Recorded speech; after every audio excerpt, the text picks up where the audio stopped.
Oh no, the American skins!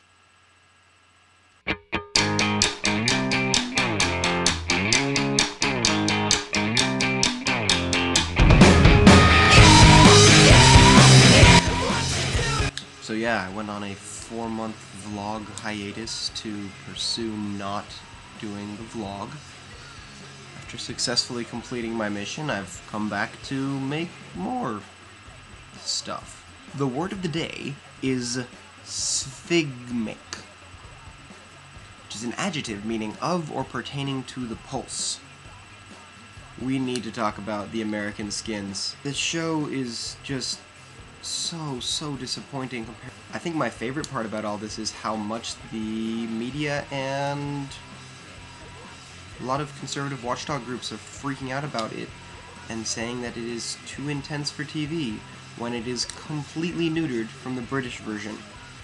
It was just testicles bad, just god-awful. The day that I'm filming this, even though it's technically the night before, is the premiere night for the new skins, Series 5, which I'm very excited about. It looks fantastic, so hopefully when I come back I'll be able to tell you what I thought of that, because I know you really want to know my opinions about stuff that you may or may not even watch. Lately, and by that I mean literally every day, I have been feeling an intense need to honk at pedestrians and people on bicycles. I don't know why. I'm thinking it's just to see how they'll react. It's not malicious, I don't want to cause anybody bodily harm, but if you're walking down the street and I honk at you, jump up in the air, it'll make me happy. Does anybody else feel this way? Does anybody else ever feel the intense need to honk at people just because? Got to hang out at Davis with some very cool people. My sister and her roommates are very interesting.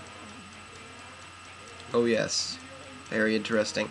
I wish that I had a recording of Gunmen on the Loose so that I could play it for you and you could understand what I mean when I say interesting.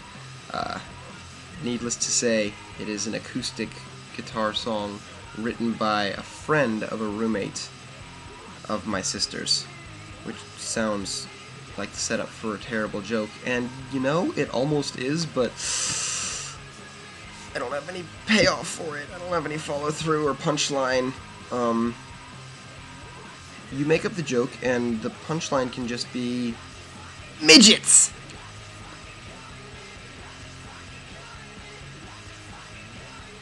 Now it's time for... Wait, so who are we listening to?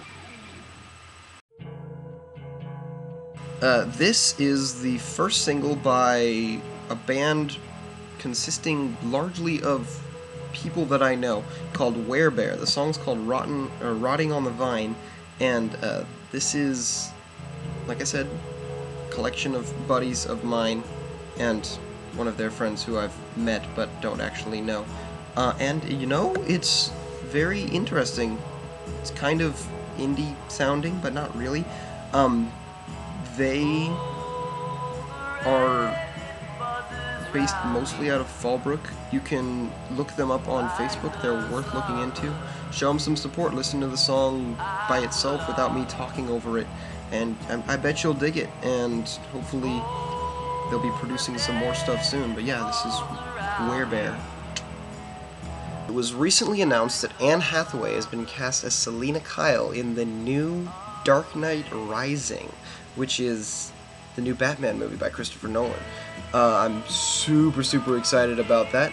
They also announced at the same time that Tom Hardy is going to be playing the other villain, or, well, one of the potential villains in the film, Bane, which will be very interesting since Bane is a very violent, over-the-top, stereotypical superhero villain, and it's not the first choice that people would expect for this film. A lot of people were hoping for a Riddler, they ruled that out. Hoping for maybe a variation on the Penguin, they ruled that out. Hoping for something like Talia al Ghul, but instead we're getting Catwoman and Bane. And Tom Hardy, who, just for reference, was in Inception, now go look it up and figure out exactly who I'm talking about, is going to be a really interesting vein, so hopefully that'll be worthwhile. We will see in 2012? Probably 2012. I think it's 2012. I don't know when The Dark Knight Rises is coming out. Politics. Congress repealed the healthcare law because they said that it was a job killer. It still has to go through the Senate before it's fully repealed, and then it has to get past Obama to be fully repealed. So it's not really repealed? It's pseudo-repealed. Pandas are panda-y. I should probably have more commentary than that, but I don't. In a three-way battle, who has the most epic voice? With a V. Sean Connery, Morgan Freeman, or James Earl, I'm Darth Vader, Jones. Let me know who you think the most epic voice is. I don't know. Well, it's about that time for me to stop talking, so I leave you with this. The next time somebody offers you a high five, grab their hand and pull them in for a hug. And then run, because they might attack you. But do it, and your day will be much more interesting, or at the very least more exciting. Or, if not that, more calisthenic. I'll see you next time. Have a great whatever today is.